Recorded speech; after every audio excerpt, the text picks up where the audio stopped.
Mr. Rahul Goswami, are you there? Mr. Rahul Goswami? Yes, I'm here. Okay. So I'm happy to introduce you, Mr. Rahul Goswami.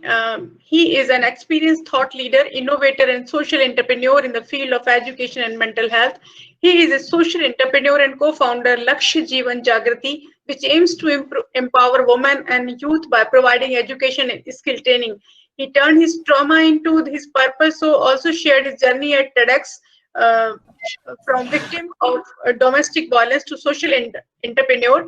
He also focused on putting his passion and skills to good use by mentoring organizations supporting the project that he really cares about. Mr. Rahul Goswami is one of the member in the board of advisory at the Center for Dignity, working for farmers in Odisha from February 19 till date, and he has also created a team building governance capability within the organization. Mr. Rahul Goswami, one of the member of board of advisory at Waymark Invisible Foundation, working for the life skills of underprivileged youth of Kolkata. He has also given his contribution in development of trainers and organization. So I welcome you, Mr. Goswami. I have a quote for your deliberation.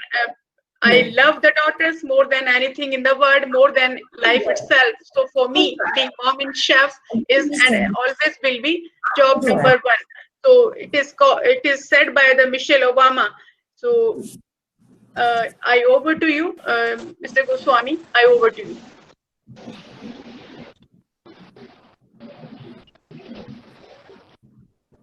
Yes, Mr. Goswami.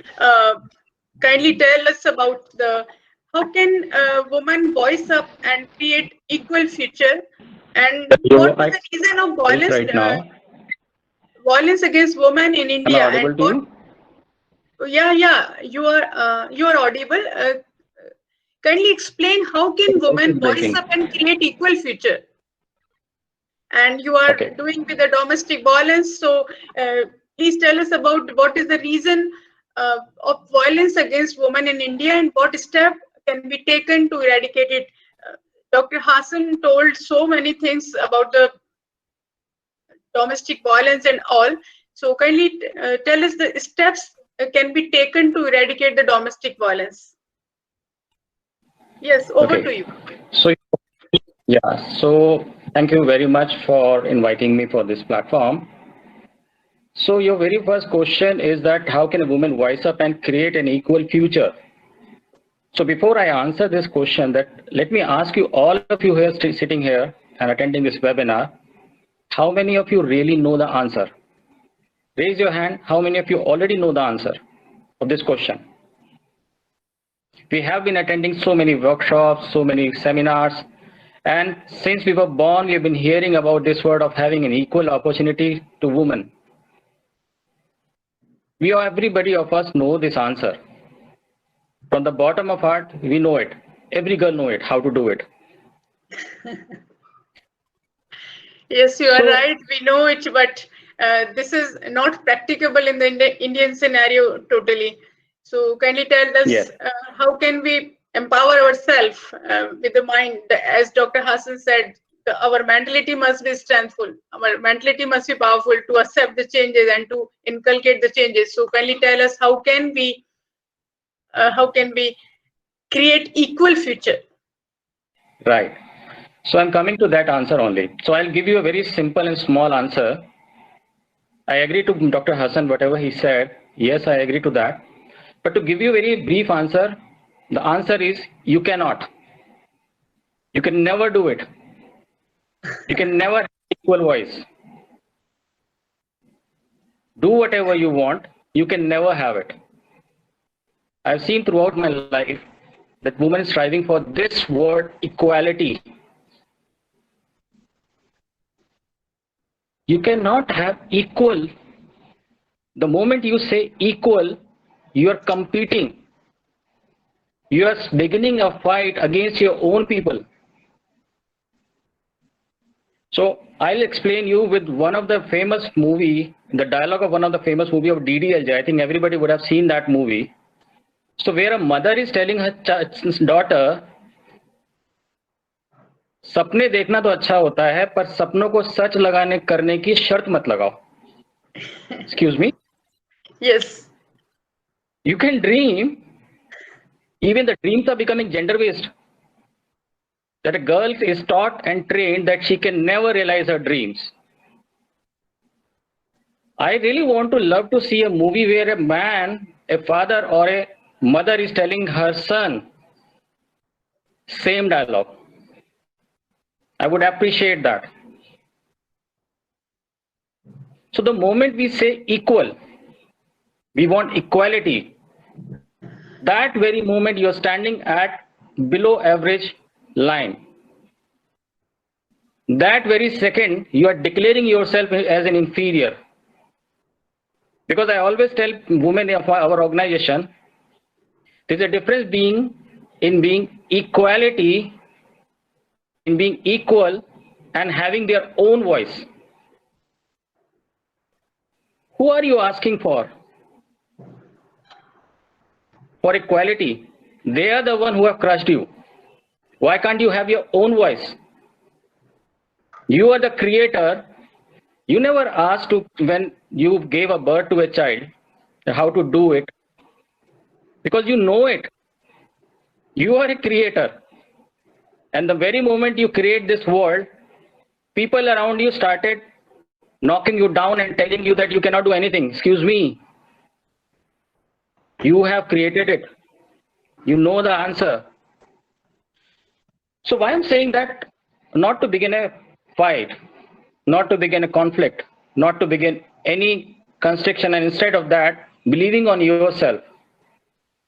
Having your own voice is innovative. It creates a different world altogether, what anybody knows. So when you say having your voice, own voice, I mean to say that listen to your own voice. You're speaking diamonds. Value your voice. You're no lesser than, and even this word of being lesser, inferior, superior, it does not stand good in this world of creation. So I would say that creation is the answer. Believing on yourself, we say that, but you actually do not believe yourself. So moving to your second question, that how do you see that lesser, can you repeat the second question? This is what step can be taken to eradicate the domestic violence in India? So again, I would be very clear and straight in one word, that India do not respect women. We do not. We say that, go back into a mythology from Sita ji to Draupadi to Nirbhaya and to all women who are facing domestic violence and the violence of other kind. The answer is that when we see ourselves as a victim, when we see ourselves as an inferior person, the other person is bound to pounce on you. You're inviting the other person to pounce on you. Because it's you who can change it, who can make a difference. So I will not share any other data of other countries and global scenario. I would share you one data of one state and few of the states in our own country. Let's talk about Sikkim. Let's talk about Goa. And let's really talk about all the Northeast states, where the crime against the woman is just only 7% in comparison to the Delhi and other states in Rajasthan, where it is beyond 50% or 40%. And why does it happen? Because in these states where the crime rate is against the woman is just 7%, their woman leads the family. She has the land rights. She has all empowering context trained and taught to her since her childhood. She goes out of the market and do the business. After the marriage, the man comes to their house. So these are the contexts where we can see inside our own states and see the example and get trained from that. So we are not looking at these scenarios which is actually happening at our home. What we are doing right now is talking about all the policies. We are talking about the government situations. We are just playing the blame games. No government, no police, nothing can help out in this context of violence against women. It's only you can do the difference. You are the government of your own house. So voice up. Just see yourself as a powerful creation of God. You can do it. It's very easy. So we have trained around 10,000 women in our own organization, where they are trained to actually see from one perspective that they exist. And when they exist, they have their own self operating from every aspect of their life. So when we say that believe yourself, I don't agree. What is there to believe on yourself? You exist. You exist. This is the only fact you need to be present at, that you exist. And create your own creation. That's what I have to want to say all this. Otherwise, everything which I will say, we already know. One more question I had to ask you, Mr. Rahul, Mr. Goswami. We are having Finance Minister, Madam Nirmala Sitharaman, on the top of the central cabinet. But although she is Finance Minister, but in the local families and all, women participation in economic activities are lesser. Can you explain why this happened again? So I was searching in the certain data in Apple, in my Apple organization, in the Microsoft as well.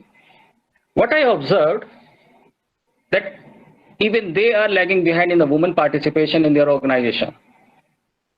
It's a global scenario. The question is why? Why it is happening? The answer is how we see a woman as a homemaker. And when we talk about the entrepreneurships for the women, we talk about pickle making. Pickle making, yes. We train them how to read a child. So what happened one day, I was entering, like we were having one Rangoli competition in our organization. I entered the premises and saw beautiful colors on the floor. Beautiful. And I said to my co-founder, why can't they design a website if they're so good at colors? And everybody said, we never thought of. So women, we see women to make pickles only, to do certain stitching work and sell out in the market. That's what even we have created a criteria or created a set of professions and set of entrepreneurship skills which they must be provided. No. Women are there in the tech. We have beautiful examples like Indra Nooyi. Yes. We have many examples of women entrepreneurship, and in my organization, I'm the only man, and rest all 99% of the women. Well done. And I wonder that, and I really wonder that how can any organization see this way? Come on, the era of men is over. Enough of dominance has happened. Woman is there, standing out. You can't stop it. You can't stop it. I know many women who are making pickles and having entrepreneurships. Likewise, Tarla Dalal, a famous cooking expert. She started the pickling and she started the business of cooking and recipes and then recipe books and all. And now this is the big name in the cooking industry. Yeah. So thank you so much, Mr. Goswami. It's there. Thank you. Yes, thank you so much, Mr. Goswami. And Now I over to Engineer Thangaraju. Kindly tell us much. Okay, ma'am. Thank you, madam. I Thank you, will madam. conclude your deliberation with a quote from the freedom for a girl is not about that she can do the things like a man without any restrictions or limits, but freedom is Yes. not let her choose and decide what she wants. With these quotations, I would like to invite our next speaker, Ms. Sumaya Afreen, and she is co-founder of Lakshya Jeevan Jagrati. She is having 11 years of experience in social entrepreneurship and social business development. Ms. Afreen is currently working as a director in Lakshya Jeevan Jagrati, a social enterprises working toward women and youth empowerment by providing IT and market-ready skills. And she has also worked as on grassroots level and developed education and skill training program for underserved communities. Sumaya has represented Lakshya at national and international platforms. She has been invited on the Sampad, the panel discussion for redesigning program COVID model of success by Indivillage.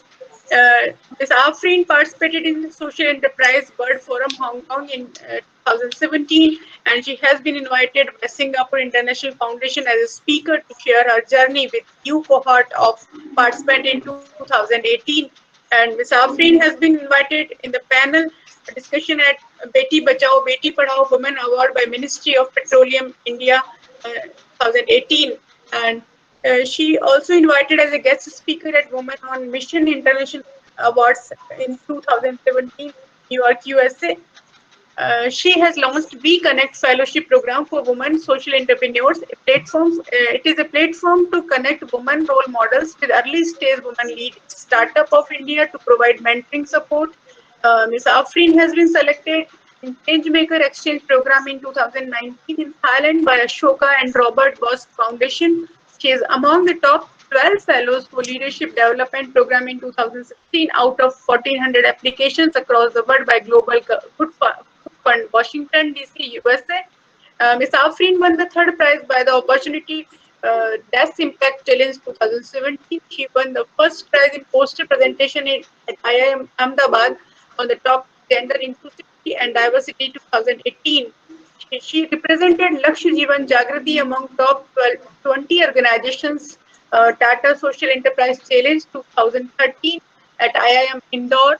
She took active participation in organizing rallies in the localities of Delhi for awareness of women education and skill development. She conducted educational campaign for school and college students, and Ms. Afreen took an international initiative to stop violence against women and is an active participant for the last 33 consecutive years. And her media highlights consist of Smart Indian Woman, The Hindu, She the Pupil, Desi Entrepreneur, Dailypedia, and many more. So with this huge resume, I'm happy to have you, Ms. Afreen. I welcome you on behalf of Jeet and Sphere. So I over to you, and I will ask, kindly share how Lakshya Jeevan Jagrati is working for women empowerment. Thank you so much, ma'am, for inviting Rahul and me both. And how much time I have, if I may know? Professor Punita, kindly tell her how much time you are giving. Yeah, ma'am. Afreen, ma'am, this is regarding your Lakshdeep thing.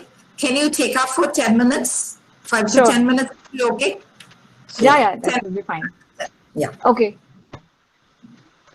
I'll start by what just Rahul has discussed earlier about women participation and how we have started Lakshya to actually working for women. So we started 11 years ago, Lakshya Jeevan Jagrati in 2009, and we were actually working with kids. When we came to know that their mothers used to come to us and tell their stories about how they face financial challenges, how they are facing domestic violence at their homes. So we were that made us think that if we can do something for these women, that it would be great. Like we all know that how child spends most of the time with the mother. If mother is not working, and lockdown has given us enough reasons that why women plays an important role in the lives of children. Uh, it's been 6 months and children are being homeschooled. And if the mother is illiterate and the parents are illiterate, it's become really difficult for children to cope up with the education. They are not in touch with the education and studies in the last 6 months. So this is what we have realized in 2009 and 10, and we thought that mother plays an important role. Women plays an important role in the future of the children.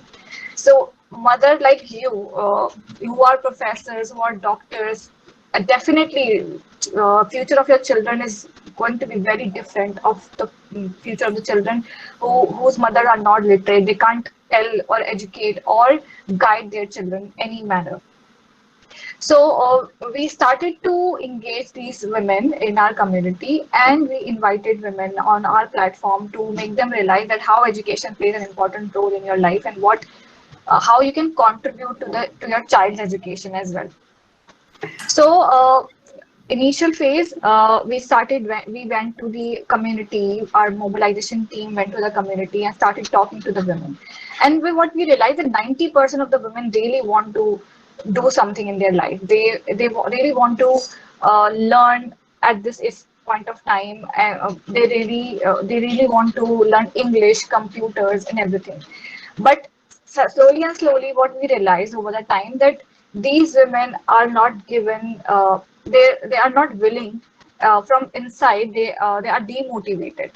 There are so many examples we have seen in the initial years that from inside their lack of belief system. They from the very initial years of their life in their upbringing, we told women, we told girls that this is the boundary. You cannot do, after 12 you just have to do this. You can't make choices.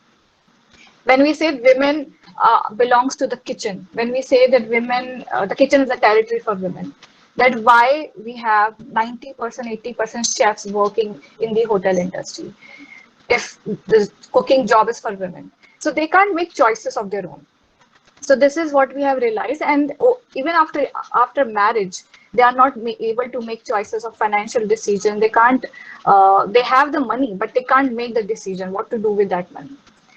They can't spend without the permission. They can't go to clinics without permission. They can't go out of their house to shop something without permission. This is what we have realized over the time. And what we are currently working is on the belief system that you can do and you have the potential. So we started our workshops by working on the belief system of women, that from I can't to I can. This is what we are currently working. So we started with basic education, like Rahul mentioned in the earlier in the talk, that if women can make rangolis, they are good with the designs, they can manage their houses very well, then why can't they learn something new? Why can't they learn computers? Because this is digital era. And we cannot make, there's a digital divide in India because rural and urban access of digital education, but there is also a gender divide when it comes to access of digital or Android devices. In the lockdown, we have also observed that men have the Android phones. Men can access the internet. While men go out for work, women left behind with kids with no access of no access of Android phones or internet. So digital education is one of the things which we thought to give to women. So we start with basic education. Then we give them opportunities to talk to their peers, how they have made difference in their lives of the community, how they have become the role model in their families. So we also give them financial literacy. What is the money coming in? What is the money which is going out? How they can save money? How they can open the bank accounts? So this is the whole making them financially not just decision maker in the house when it comes to finance, but also making them realize that they have the potential to take charge of their house or make decisions. And slowly after basic education to financial literacy, we are giving them IT skills, because IT isn't, this is something which every woman should know, that how digitally they can handle everything.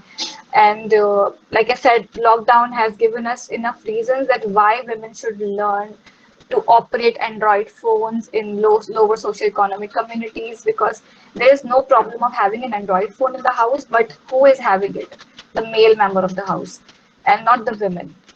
So because women have children in the house and they cannot give education or guide their kids while they are taking classes because they cannot access it. So IT become the part of our teaching methodology. We started giving them basic education into computers, and then slowly we went up to giving them graphic designing skills. And in the end, we place them with different sectors of their choices, and based on their skill set, based on their qualification, we engage them with different agencies and different companies where they can start working. So this is what we are currently doing with women. And in the lockdown from March onwards, we have the community, because we have been working in last 11 years in the community. We have engaged ASHA workers from different parts of Delhi. And we have also, because we were in the COVID relief work in the last 4 months, we were distributing food, we were distributing grocery in the vulnerable communities. So all our women students were working with us to cook food for the vulnerable communities. They came together to form a community kitchen. More than 20-30 women came voluntarily and started cooking food for the underprivileged people, migrant workers and laborers. And this is the power of women group. They can do anything. It's the most crucial time when everyone was sitting at home. These women were cooking food, and they were so proud to do that. And we have from 300 cooked meals from one kitchen, we were able to provide around 2 lakh meals with the help of these women. So this is one of the biggest achievements of us so far, with the help of this women group we are working with. So this is the potential of women, and we are still underestimating it.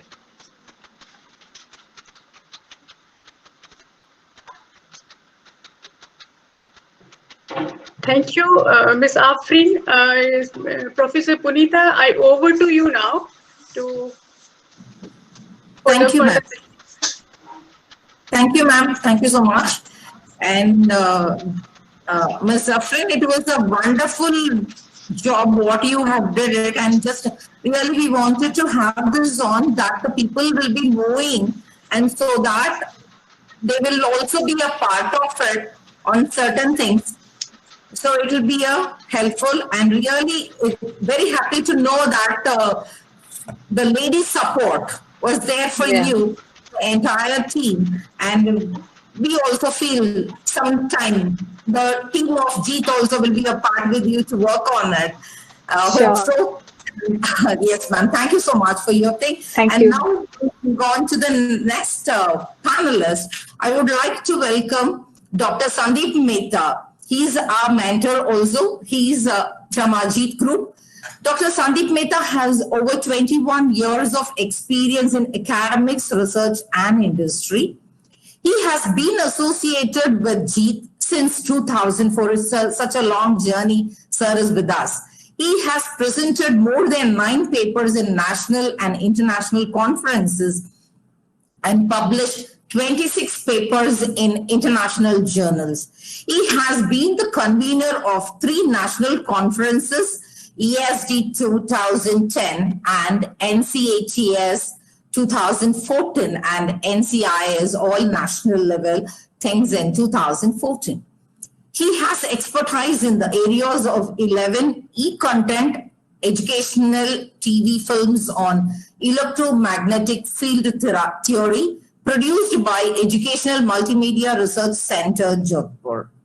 He is a registered supervisor for electrical engineering in Rajasthan Technical University. The project proposal entitled by him was Modernization and Removal of Obsolescence in High Voltage Lab. Submitted by him in 2010, was granted an amount of 15 lakh rupees by ASCT in 2011. His areas of interest include electrical machines, power electronics, electromagnetic field theory, electrical and electronic engineering materials, soft computing, and image processing. Along with this, he is our PhD, that is Personality Development Skill Ka HOD also. So over to you, sir, and welcome you for the panel.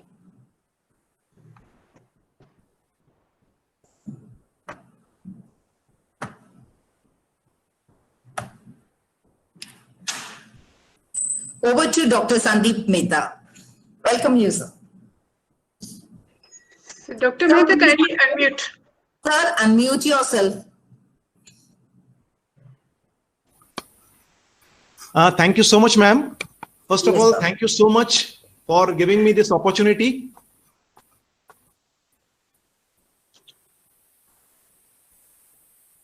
Now, regarding the first point, regarding the new skill sets the adults and girls should choose for being independent. First, I'll begin with the conventional skill sets, which includes money Yes. or budgeting skills, cooking or food skills, clothing skills, social skills and manners, organizational skills, domestic skills, behavioral skills, and communication skills. Now, these are the skills that an adolescent girl or a teenager can acquire from the home, from the school, from the peers, from the parents, from the siblings. So these are acquired comparatively easily. But there are some skill sets which to a very large extent depends on the support by the parents, especially parents and teachers. And that is problem solving skills. This is something which I think which is one of the main life skills for an adolescent girl. We cannot expect our children to come to us for every help whenever they have a problem. So what we need to do is we need to teach them how to deal with problems. We need to provide them the approach, how they should deal with problems. I'm reminded of a quote: give a man a fish and you feed him for a day. Teach a man 2 fish and you feed him for a lifetime. And that is what is required over here. So as parents and teachers, we need to teach our children how to face problems rather than run away from them. When the children come to parents asking for advice, it is very important that we don't jump into the problem and resolve the problem for them. We need to involve them in this problem solving process. And the first step in this problem solving process is to identify the problem. And the key is to find out exactly what is bothering them and why is it a problem. So that intimate relationship is required with the child. Once they pinpoint the problem, it is important that we help the child to come out with problems, to come out with solutions. What are the various possible solutions? So in this way, we'll try to help them think, help them analyze, and become a part of the problem solving process. So after that, it is important that they analyze each solution to know which option will give them the desired result or something close to it. And once they have shortlisted the options, they will use their decision-making skills. So that would be the second skill I'll be talking about, to pick an option they think is best for them. All this process, the problem-solving skill process will help them to think, analyze, weigh the pros and cons, and it will help them to become problem solvers. This will also help them to widen their thought process and become rational human beings. They would then resort to common sense and would not act impulsively.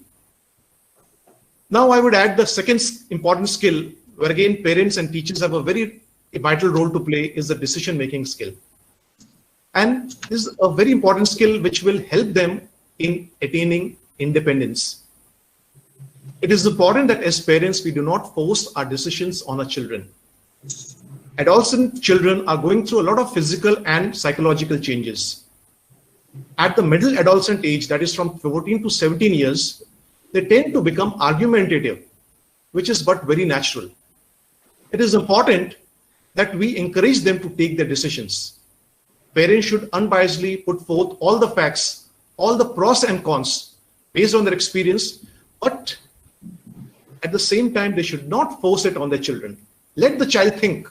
Let the child ponder over the various thoughts that have been provided by the parent or the teacher. Let him or her think about the pros and cons and then take the decision. This is going to instill a lot of confidence in the adolescent girl and help her to become responsible and accountable. And it is worth appreciating, and we should accept it, that some decisions may go wrong, but that is perfectly okay. We all make mistakes. So we should give them the opportunity to make small mistakes that hardly matters. The third important skill that they need to instill in their teens is to handle failure. We all teach our wards, our students, our children to handle success, but seldom do we teach them how to handle failure. And therefore, we must make them learn or develop the quality of resilience, that is the ability to bounce back from a difficult situation. A resilient person is able to withstand adversity, learn from their experience, and cope up confidently with life's challenges. So parents must teach the children that failures are an integral part of life. They should stand by them during the failures and help them come out of the situation with renewed energy and vigor.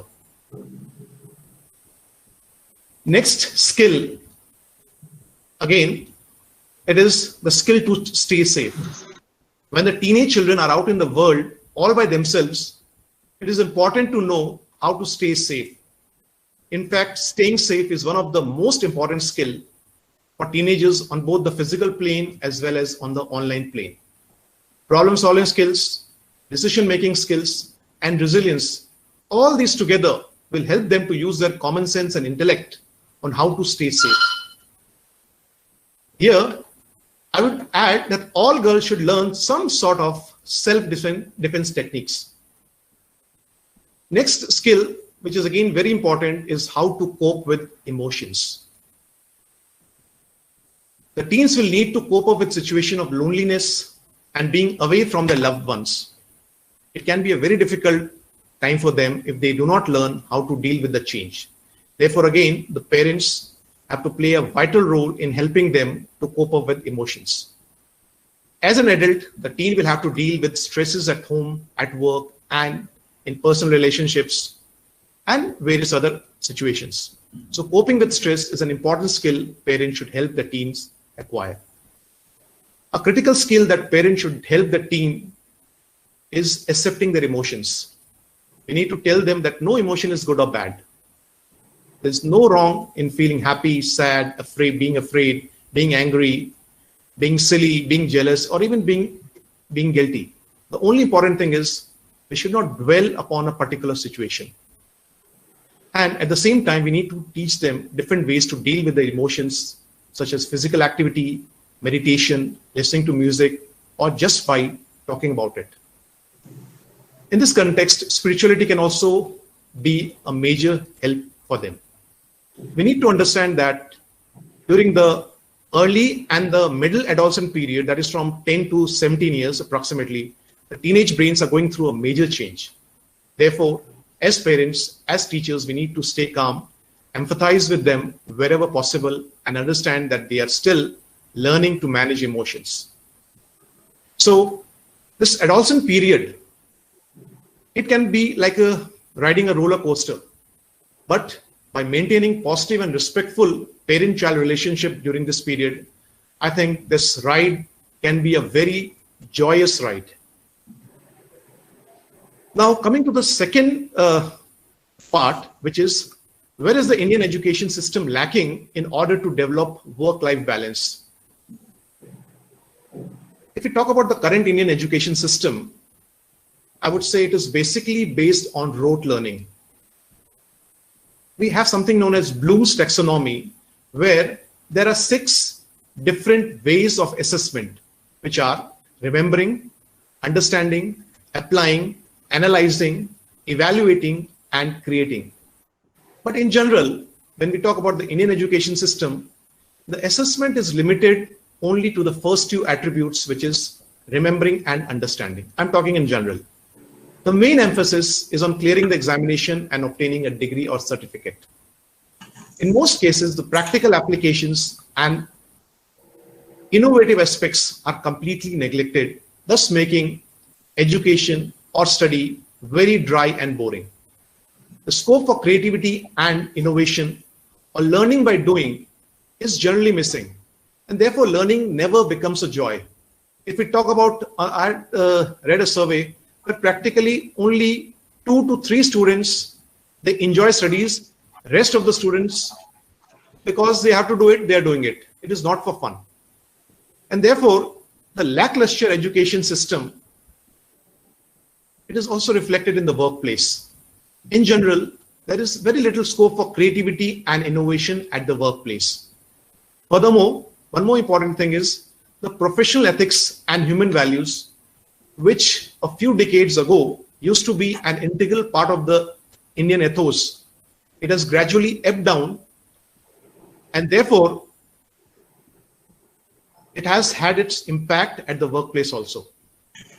In the last 2 decades, money and power, they have become everything, and it has left very little room for human value, empathy, and human touch. This has resulted in exploitation of the workforce at large. Further, the effect of the dry education system is reflected in the workplace, where we don't find a passionate and supporting environment where work can become a passion. Thus, in general, there is little work-life balance, which has resulted in increase of stress levels, more cases of divers, heart attacks, and other diseases. Despite having handsome salary and good perks, we find that in very many cases, happiness and joy is missing in one's workplace.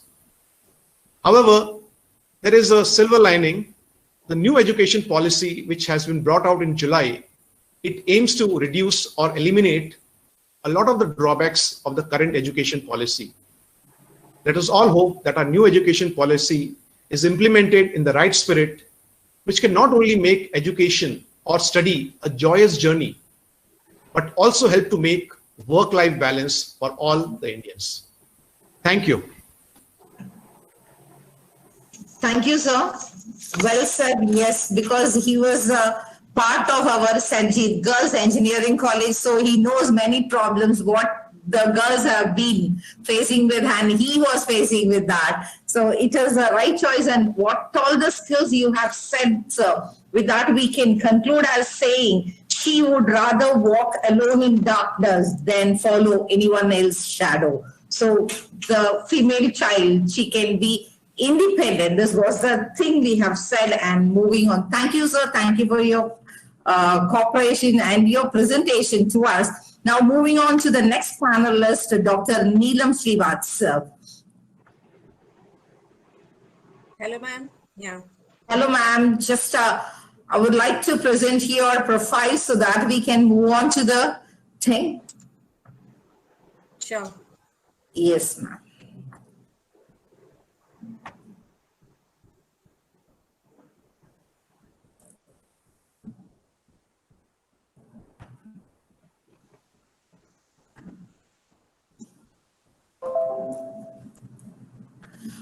Dr. Neelam Srivastava, she is our head of the design department, Chief Design and Technology College. She is an academician, blogger, and author with a passion for design, apparel, brand, retail, and communication. She has completed her PhD in skill analysis of employees working in branded apparels.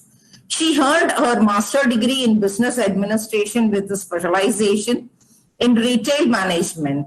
Moreover, she studied fashion designing and merchandising, apparel production management, foreign languages at various levels of studies. She has been engaged in curriculum development, promotion and branding, blogging, consultancy, research, and publications.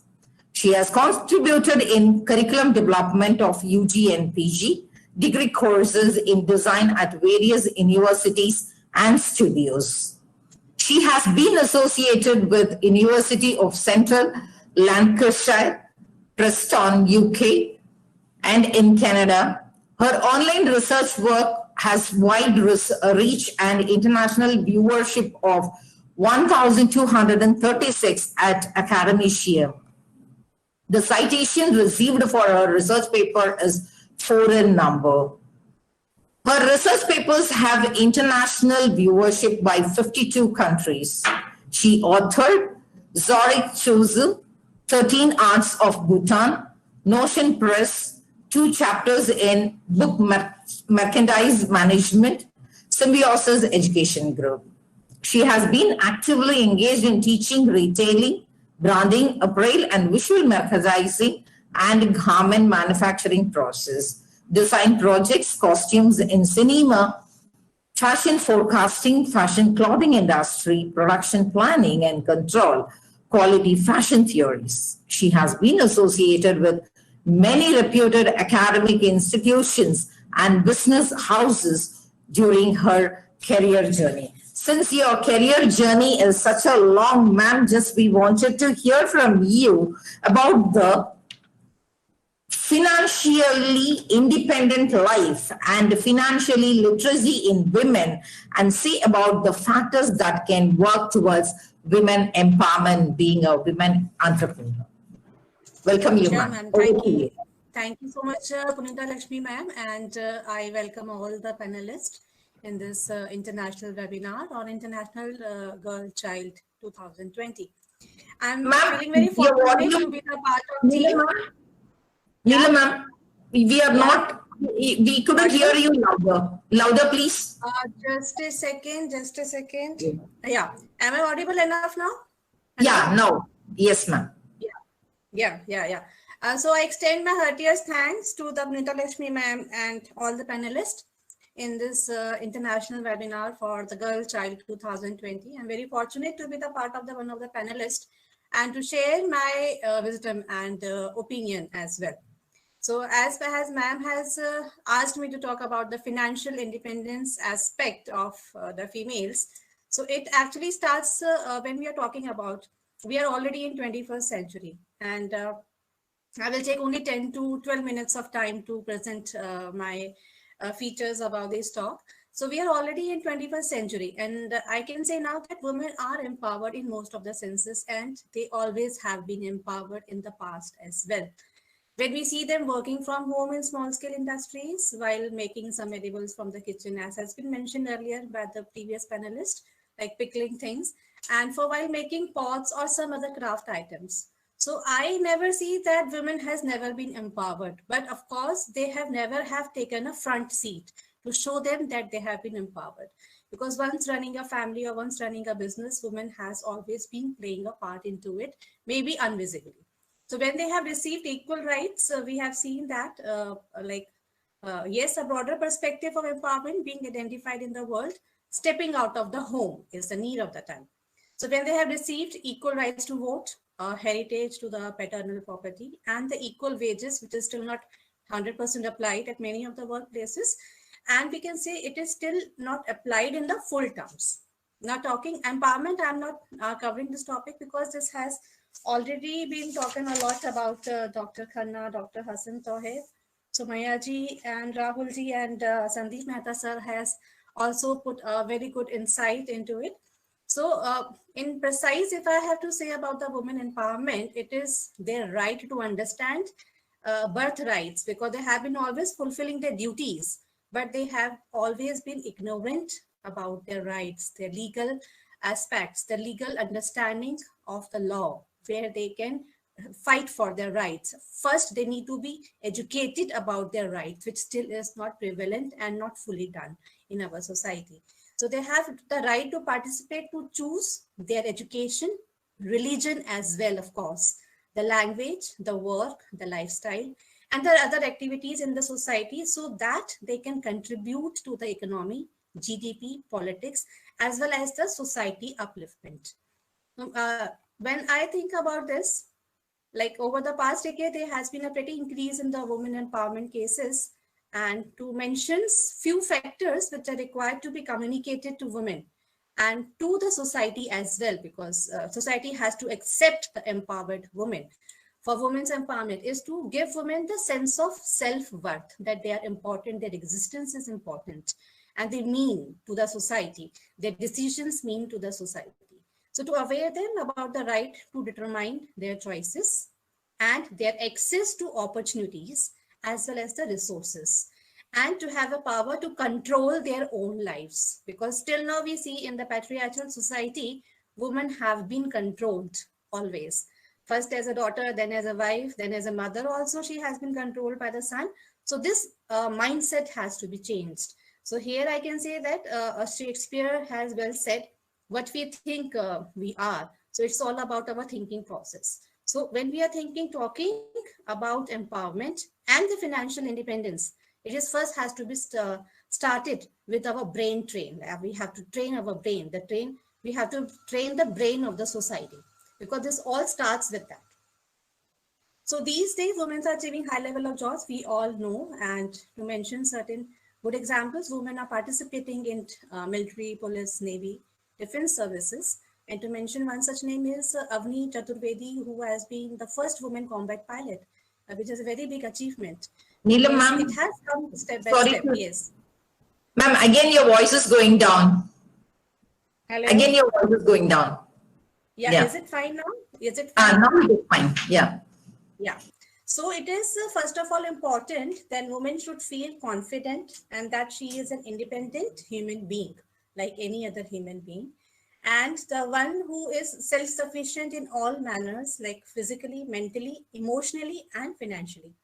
So that this is this not only has to be felt, but efforts are required to prepare the coming generations, include both the genders, because the one gender has to improve and the other gender has to accept it. They should be ready to accept this equality. So to inculcate in them these aspects since the birth. So as a parents, as this generation, we who are in the middle ages, this is our sole responsibility to bring these changes in our coming generations. Then only the society, we can see the change we want to see, we can see in the society. So this field itself will bring a great change in the society. We first should understand that how important is to gain empowerment by financial independence. So now here we should first know that why this financial independence we are talking about, right? So a financial independent woman contributes how she could be contributing to the nation's development as well as to the world's development. The first factor would be the economic growth. As a report I was going through, which was released in 2014, that women constitute 25% of the total rural labor force and 15% of urban labor force. So if we see that the women workers are growing, it will mean increase in the number of consumers, rise in expenditures, consequent contribution to India's economic growth via growth in tax collection as well. So when a woman is educated and she knows about her rights and about her empowerment situations by the financial independence, she will be able to educate towards the, she will be able to know their birthrights, which still most of the women are unaware of. Like until few years back, only son had the legal rights to inherit the property. But now there is a change in the bills, and female also has been given this right. But still I see not all of the women still have their some conscience or the moral values fed into them since birth. They are not adopting this practice. So empowered woman is also required for a personal growth. How? Through societal norms and boundaries, a woman's self-confidence is always have been questioned. And we can see that in many of the countries, it is still a practice. Since they are dependent financially, they cannot invest in personal as well as professional growth, which leads to suppression of them. A financial independence can hence help to liberate and increase the scope of personal growth. When woman is liberated, the tree of the society has a better, well-organized growth. She is the first teacher to every human being, and we accept that, being a mother. So an empowered woman is empowered mother who knows the right way of developing a human being into a balanced personality. She would be, when she is educated, financially strong, she would also gain the capacities of decision makings and contributing decision making, whether it's inside family or outside family. So these are the factors that I feel that women should be able to feel that she is a requirement. There is a requirement for her to be financially independent. Now, this is required. Why? Because to support during the unfortunate times, such as health emergencies or death, or to support family paying bills, of course, and sharing the ever-increasing cost of living, and to be able to pay for further education or to make investment in her dream projects. This is also very important to understand. And to be able to buy her opportunities to learn, explore, and save for future goals as well. And that she should feel contented and happy. That is the most important aspect of a human being. Because every human being crave for what? Happiness. So financial independence allows a woman's voice to be heard, get exposure in the world, and give her various options to improve interpersonal relationships as well. So here I would like to mention a quote that after every successful man, there is a woman behind. And to add to it, after every successful woman, again, there is a woman's strong will behind. So women had always been empowered, visibly or non-visibly. And unlike in this 21st century, they are coming forward from the back seat and taking the front prominent seats, as we can see in many of the examples. Here, like one Kisan farmer, Kisan auntie, I would like to mention here an example who has given a recognition to her village in farming by females, and she has worked on the empowerment of the females. So the empowerment, when we talk about a teen girl, can be taught to develop the same sense of finance management. But I will take this aspect for the gender equality as it is applicable for both girls and boys in this sensitive age of their life of adolescence. So what plays most important role is generating in them life skills, which are important for both, which Sandeep Mehta sir has already covered. I'll still mention the basic life skills, which in spite of the gender, every human being should be made aware of, like simple basic things of the life: grocery shopping and cooking, cleaning and organizations, doing your laundry and dry cleaning, taking care of yourself, managing your time, getting a job by both the genders, of course, and managing your money, renting, versing, and the house maintenance as well. Like even if it is nailing a nail into a wall, that also a drilling wall for a nail space. So all these skills are the basic life skills in spite of, irrespective of the genders. So it is a global demand for the survival of the fittest that both the genders should be equally taught. Now, talking about the financial plannings and the financial management to develop these aspects into adolescence age.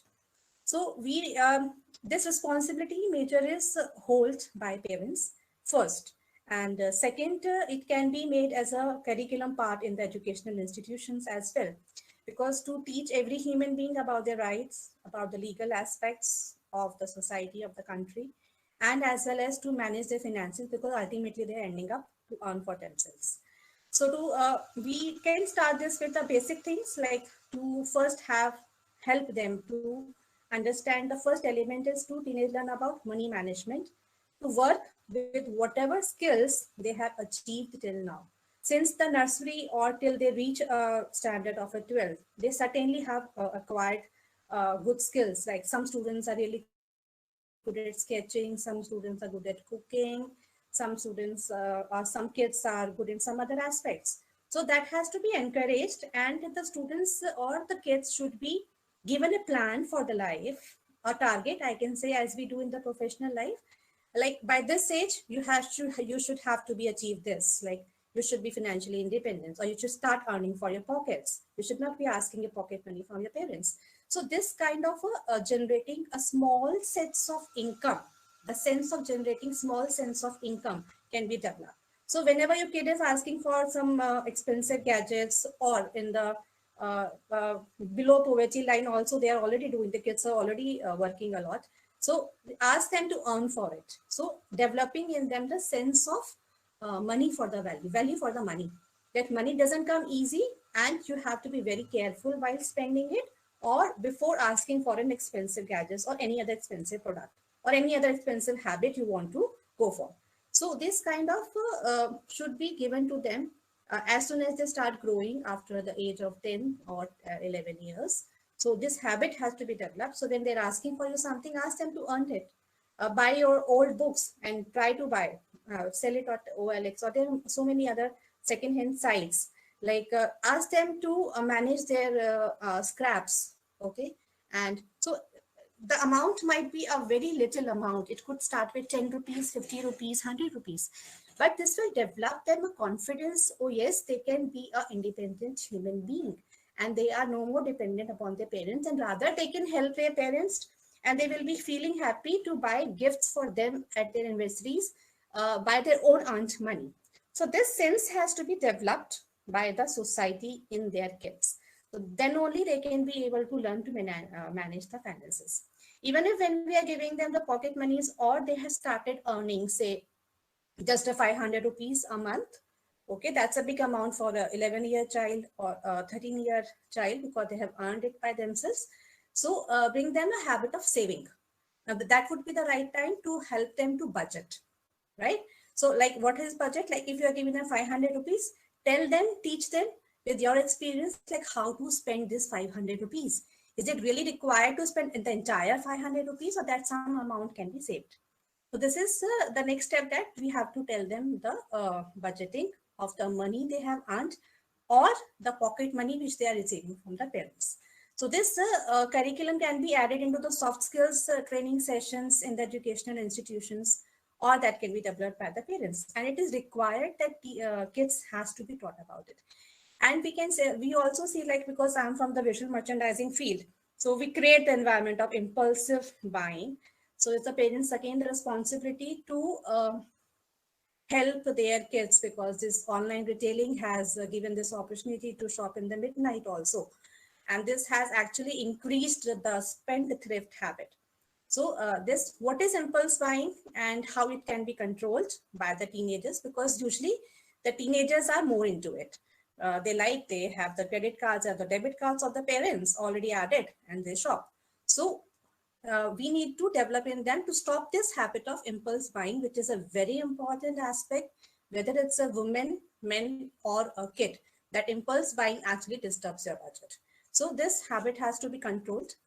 The next is like to be very careful before buying and planning the budget, and to help them to see the financial statements also, like what they have earned, and how much they have spent and how much they have saved for the future, for the better planning to go educational excursion or some productive things or productive projects they can take online or some other ways by NGOs or something else.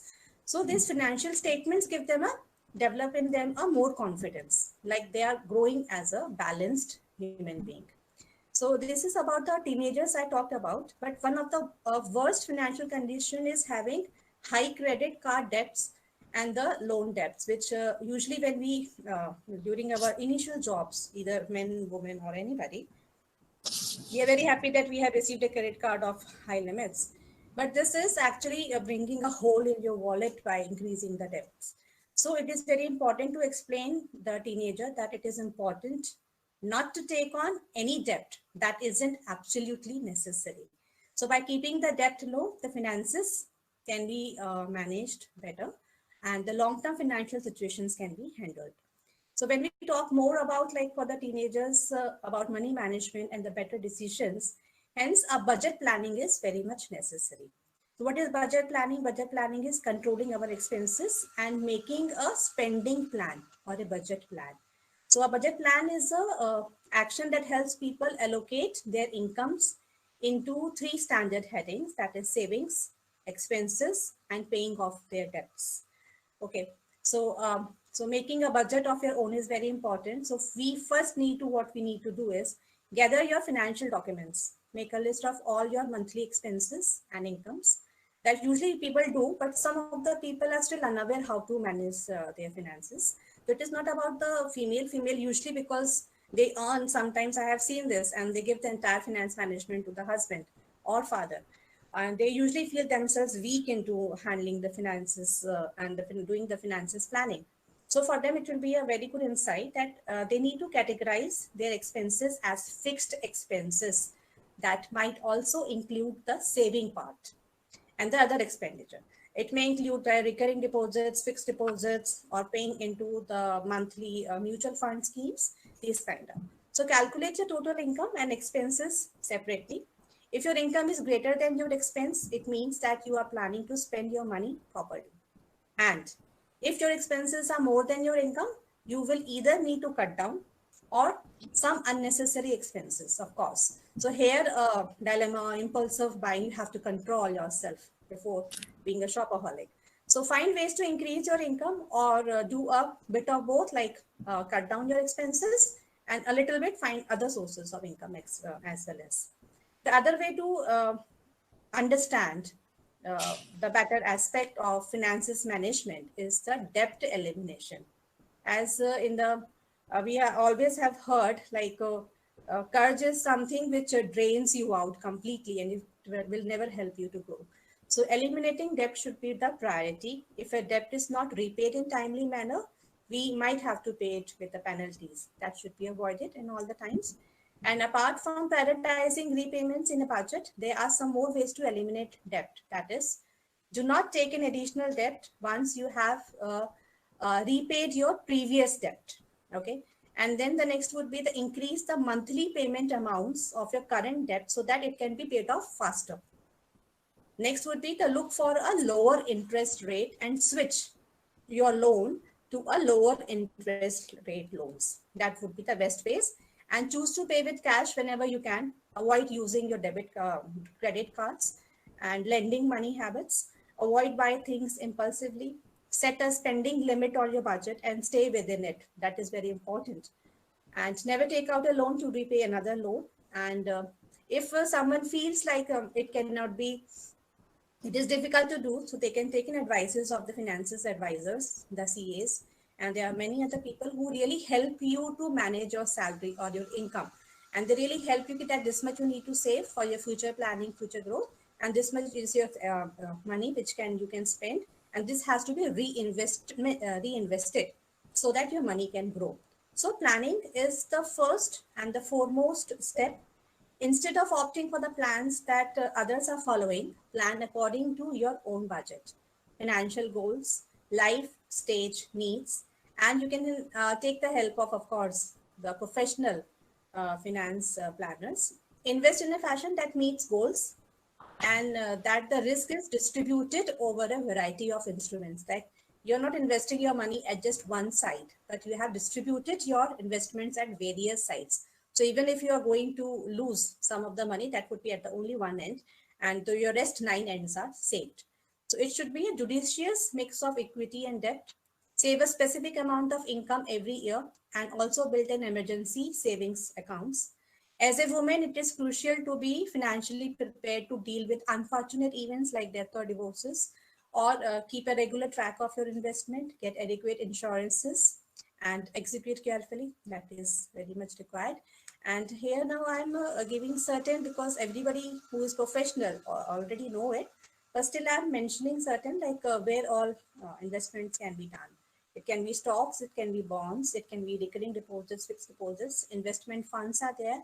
Then we have many bank products, annuities, retirement plans, saving for children plans, and especially for the women, which is available in India. I would like to mention that is Public Provident Fund. It is available in post office and the banks. The Public Provident Fund scheme is one of the most popular investment in India. Then Employees Provident Fund. Then we have Kisan Vikas Patra, National Saving Certificates. Then we have post office time deposit schemes, bank fixed deposits. Again, in the bank fixed deposit, there are many variables available. So one has to choose it very carefully. And then we have mutual funds, post office monthly income schemes. So at the end, I would like to close this by saying that financial literacy and women empowerment can go hand in hand. And when a woman is working, it is important for her to also get educated to learn to manage finances as equal. And the division of the earnings into savings, investments, money growth sectors, and the rest into their expenses can be done. So financial advisors can be consulted for such advice and planning, and they will also help to understand reading Sensex's up and down, so that they do not have to be dependent on the stockbrokers for their shares investments, and to read the financial market and plan further to keep switching the investments whenever required. I think this much information would give a ample help in managing the finances. So with this, I'll close my session. Thank you so much. Thank you, ma'am. Thank you so much. And yeah, as you said, how to plan with the budgeting and planning and the expenditures and what the adolescents are nowadays doing, because everybody is purchasing with online without the knowledge of the parents. They are taking the debit card and credit card. They are using it also. As you said, the empowerment is a girl should know two things: who she is and what she wants. Yes. Now, yeah. Yes, ma'am. Thank you so much for your presentation. And to conclude this, I would say that today the webinar, international webinar, we have proved the equality, because 5 males and 5 females were there in the session, and thanks to everybody. And I would like to conclude it with the thing of certain progress has been made in this last 2 decades to ensure every girl is able to grow and develop in good health. Still, there is much to do and much to go. And I hope this webinar will be a part for a few people, those who can proceed with the sayings what we have given. For example, 12 million girls are married before the age of 18 years. And 1 in 5 girls globally has experienced sexual violence. In Eastern and Southern Africa, nearly 80% of new HIV infections among adolescents are among girls around the world. It is the WHO order it is giving. So with the statistics, we wanted to come to a conclusion that all the speakers, they have given various ideas and they have shared the knowledge with us, so that we can mold ourselves as a female, we can mold ourselves and our family members, our students, because we are handling the community. And as a nursing professionals, we are more to interact with the public people. And this will be a helpful webinar, I hope, for everybody who has participated. Now, over to Dr. Samta Soni. Ma'am, please say a few words about SPEAR and propose the vote of thanks for all the panelists. Thank you, ma'am. Thank you, Punita ma'am. I just take 2 minutes only for the SPEAR. I invite you all for joining our hands with the SPEAR Society for Public Health Education, Research and Empowerment, which is struggling for enhancement of public health, research and empowerment of community. It is a group of people who are highly motivated for the betterment of public health, research and education, to promote research in the field of public health, to organize conferences, seminar, workshop, meeting and discussions for education, research and empowerment in community. And SPEAR also serve as a forum of exchange of information for public health, and to coordinate with the other professional agencies, societies and organizations so as to share experiences, information, publication and resource toward professional development of individual and institutional engaged in public health in India. So I invite you all who are presented over here to join our hands and to strengthen and empower our hands, empower the nurses' hands for empowerment of society. And now I'd like to deliver the vote of thanks. So a big thank to all the panelists and speakers for excellent coverage of the given topic. And I must mention deep sense of appreciation for the Jeet family, including Ms. Engineer Navneet Agrawal, Dr. Sandeep Mehta, Dr. Rakesh Kothari, Jeet, Madam Punita and her faculty, all the faculty. I would like to thank you, organizing team of this international webinar, who are showing their caliber, including Akanksha Rathore ma'am.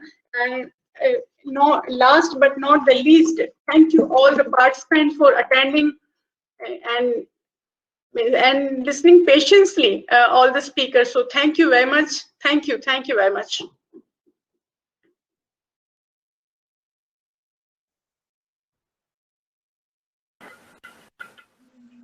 On behalf of Jeet Group of Institutions, thank you to Dr. Samta Soni ma'am, and thanks to all the panelists from Suhi Khanna ma'am, Dr. Tohid, Mr. Rahul Goswami, Ms. Sumaya Afrin, Engineer Tangraj, Dr. Sandeep Mehta, and Dr. Neelam Srivatsa, and Dr. Rakesh Kothari. On this occasion, a sincere thanks to our Director General, Dr. Engineer Navneet Agarwal, sir, who is out of station. But thank you so much, sir, for your great support which you have lended to us. And Jai Hind, Jai Jeet. Thank you.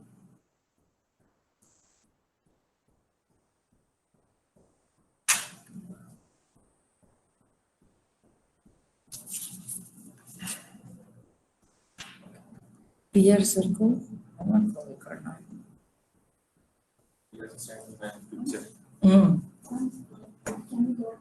yes, yes.